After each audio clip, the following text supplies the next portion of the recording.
Hi, welcome back. In this session, let us know spiritual and non spiritual meditation or the yoga programs. People are running after, most of the meditation programs, the popular meditation programs, they include the spiritual part, spiritual content. That is to explore afterlife, what is beyond us, what is there in the sky or beyond, and what is there down, bottom, up, everywhere. It's a good, right? What is there in the future, you don't know. A person can explore by indulging in meditation, deep meditation, by having detachment to this world. And that person will never come back to this world, but he will keep on exploring. The more you want to explore, the more you will find it definitely. The knowledge, the person who wants to explore will keep on exploring. He can never live in the middle of exploring something. That's endless tunnel. Even the Brahma, when he came out of Vishnu's navel, he could not see the end of the lotus, end of the tunnel for millions of years. That is our scriptures says, right? So when Brahma could not see the other end of the tunnel until Vishnu helped Brahma to reach the other end of the tunnel to define his purpose of coming into this world or creation, right? And when we want to explore, we have many limitations. The first limitation is our age. Okay, so by practicing, by having some practices, a man, a human, by practicing some austerity measures and some yogic way of life, maybe he will be able to extend his life for few years, few decades. But life needs support, there will be wearing and tearing. And counting all those things, there is a limitation in terms of the age a person can live. And coming to grasping the knowledge, anything and everything, if you touch it, it's an ocean. You cannot see the depth of any. Take it Vedas, Upanishads, Puranas, epics, Bible. Can anyone read end to end a Bible? If you take a small stanza from Vedas or small verse from Bible or a small sentence from Holy Quran, to know the depth of it, what is written, to find out the meaning of that line itself, it will take days. One example I will tell you. In Vedas, Upanishads, they look to be small sentences, small phrases. But if you explore the depth of them, it's an ocean. For example, Tattvamasi. You are that. Can anyone try to understand what does that mean? Aham Brahmasmi. I am Brahma. Can anyone know the depth of that small phrase? It takes years for them. Even life also, to know the meaning or to explore the depth of it.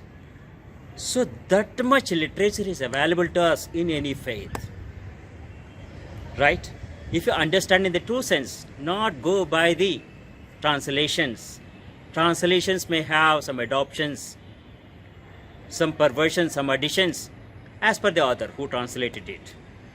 Always try to find the original texts, and in the original language, try to read them, learn that.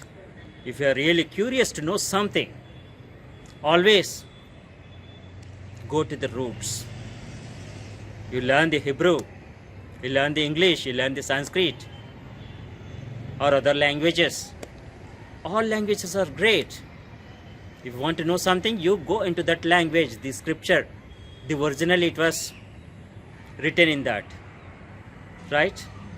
You can know the summary of anything, but the summary has summaries. under it, and many deprivations as well. The summary of all the faiths say the good things, they are all equal. Summary of all the faiths is the same. They all say the same thing. Love the humanity, help others, speak truth, live morally, ethically and legally. Right? And when lot of things are told in the scriptures itself on how to live, how to lead your life, this life, very much this life, then why you are running after some afterlife, which is non-existing, which nobody knows. The form of the God nobody knows. The powers almighty, the secrets of nature, nobody knows. We are still trying to explore, discover. We cannot invent anything. If somebody says it's invention, that's wrong. That's already there in this world, and we are trying to discover them and to know about the heliosphere.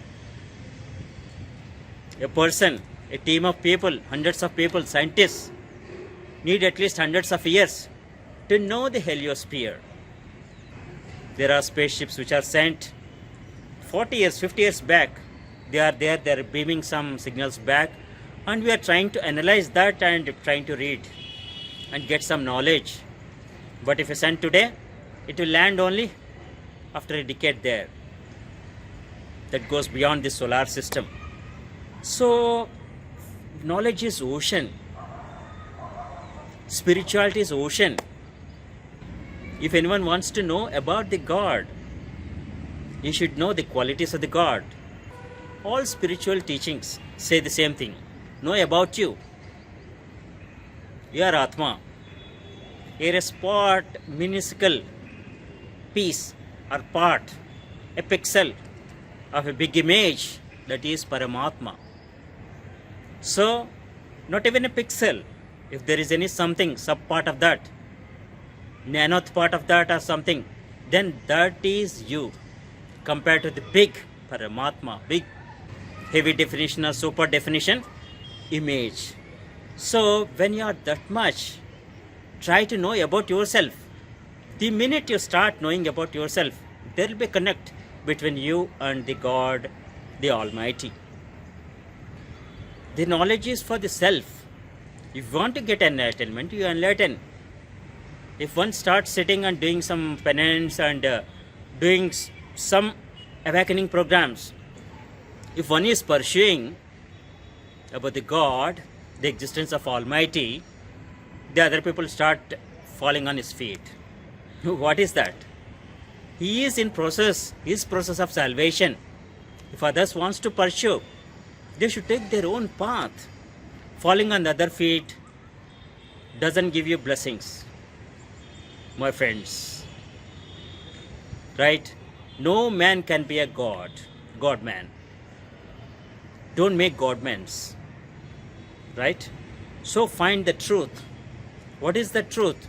If you are praying a stone, if you are praying a cross, if you are going to a holy place and doing the prayers, so through that stone or cross or some that holy place, you are trying to see something which is behind. The God behind the stone, God behind the cross, God behind that holy place. Right? So know the truth. Once you get elevated, you don't need any of this media, the stones, the crosses, or the holy places. Wherever you are, you can see the God from there itself. And you doesn't need a company of people to witness, to feel the God. You know, that is the point where you will find that you will see the God in you. God is very much in you. It's only you need to know that. The minute you know that, you are elevated. Coming to the spiritual meditation or the yoga sessions, as I said earlier, all the scriptures, holy scriptures, are telling how to lead, how to improve your way of life, how to lead life in fact. Right? So, then they are focusing, they are telling you to focus on the present. Right? To lead a better life. then why you are running after the afterlife? The past is there. You know that, you pass it through that. But forget it. That doesn't have any importance as of now. The future, in similar lines, doesn't have any significance as of this moment. What is important to you is the present. The difference between Bindu Dhyan and other meditations is we want you to focus on the present and not anything, either backward or forward. So you have some burning issues, you have some issues, make your life happy. If you're not happy at any point of time, on any day, in any phase of life, you know the reason for that. You know the reason, but you want to live with that reason without trying to find out the root cause for that reason or the trouble. Right now you jot down all the issues, do the Bindu Dhyan and focus on the present. What is most important to me? How and what can really mitigate my suffering? Right? Then you are happy. If you are happy means there is no non-happy things or the sad things in your life. If your physical and mental well-being is good means you are good in all the way. So try to improve your physical and psychological well-being. The basic foundation of Bindu Dhyan doesn't teach about the spiritual elevation or the awakening. Right? It talks about your current issues, current problems, to improve your life, to keep you happy, to improve your health, wealth, relations, right? And the advanced level, if you want to pursue, I'm there. We can get connected and I will take you to the path, whatever you want to achieve. I'm there to help you through the guided meditation to reach you to that level. Together, we can explore the secrets of nature. We can enjoy this world and something beyond as well. Best wishes.